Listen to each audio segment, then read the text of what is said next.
നിങ്ങൾ എവിടെയായിരുന്നാലും അലക്സ വഴി വോയിസ് കമാൻഡുകൾ ഉപയോഗിച്ച് ഞങ്ങളുടെ ഉൽപ്പന്നങ്ങൾ പ്രവർത്തിപ്പിക്കുവാൻ കഴിയുന്നതാണ്. Alexa, I am home.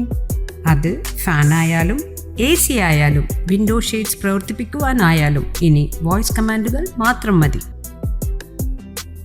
Karuvelippady Tagore ലൈബ്രറിയിൽ വായന കൂട്ടായ്മയുടെ ആഭിമുഖ്യത്തിൽ പുസ്തക ചർച്ചയും നോവലിസ്റ്റ് മജീദ് സെയ്ദുമായി മുഖാമുഖം സംഘടിപ്പിച്ചു. കരുവേലിപ്പടി ടാഗോർ ലൈബ്രറിയിൽ വായന കൂട്ടായ്മയുടെ ആഭിമുഖ്യത്തിൽ പുസ്തക ചർച്ചയും നോവലിസ്റ്റ് മജീദ് സെയ്ദുമായി മുഖാമുഖം സംഘടിപ്പിച്ചു. യുവ നോവലിസ്റ്റായ മജീദ് സെയ്ദിന്റെ കരു, ചെമ്പിലമ്മിണി കൊലക്കേസ്, അഖില ലോക ആട് കമ്പനി എന്നീ 3 നോവലുകളാണ് ചർച്ച ചെയ്യപ്പെട്ടത്. സ്ത്രീകൾ എത്രയോ പുരുഷന്മാരോടൊപ്പം രമിക്കുന്നുണ്ട്. കാരണം നമ്മുടെ സങ്കല്പങ്ങൾ ഇതെല്ലാം അതിര് കടന്നത്. മണിലാലേട്ടൻ പറഞ്ഞ സമയത്തൊക്കെ ആ വിഷയത്തിൽ ഒരു സൂചന പോലെ സംസാരിച്ചു.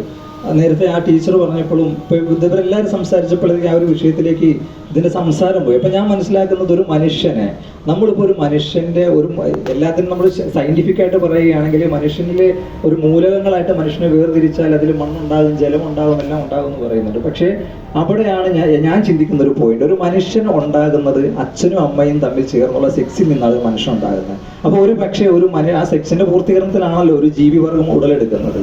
അങ്ങനെയാണെങ്കിൽ ഒരു മനുഷ്യനിലേക്ക് ഏറ്റവും ആദ്യം സന്നിവേശിക്കപ്പെടുന്ന മൂലകം എന്ന് പറയുന്നത് സെക്സിന്റെ അംശമാണെന്നാണ് ഞാൻ മനസ്സിലാക്കുന്നത്. അതുകൊണ്ടാണ് മനുഷ്യൻ അതിങ്ങനെ ചുമ നടക്കുന്നത്. 2 രക്തം എന്ന് പറയുന്നത് ഒരു മനുഷ്യൻ ഏറ്റവും ആദ്യം അനുഭവിക്കുന്ന ഒരു കുട്ടിയെ പ്രസവിക്കുമ്പോൾ ആ സ്ത്രീ ഒരു രക്തചാലിലൂടെയാണ് അല്ലെ ഒരു കുട്ടിയെ പുറത്തേക്ക് വരിക.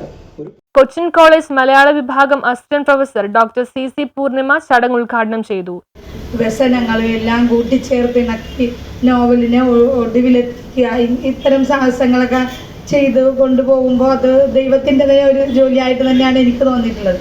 പിന്നെ നോവൽ വായിച്ചപ്പോൾ എനിക്ക് തോന്നിയത് ആദ്യ സമയത്ത് വളരെ ഒരു 95 പേജോളം വളരെ ഉത്സാഹത്തോടെ വായിക്കുകയും പുസ്തകം താഴെ വയ്ക്കാണ്ട്.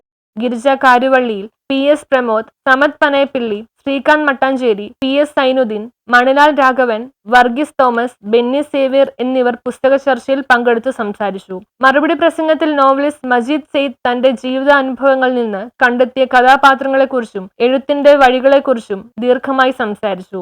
Library vice president Jayanthi Divakaran നോവലിസ്റ്റിനെ ഷാൾ അണിയിച്ച് ആദരിച്ചു. പ്രീത സജ്കുമാർ കവിത ആലപിച്ചു. സാഹിത്യവേദി കൺവീനർ സീന മാധവൻ അധ്യക്ഷയായ ചർച്ചായോഗത്തിൽ കാർത്തിക സുരേഷ് സ്വാഗതവും ജോയിന്റ് കൺവീനർ ഷഹീർ അലി നന്ദിയും പറഞ്ഞു. News bureau, Thoppumpady.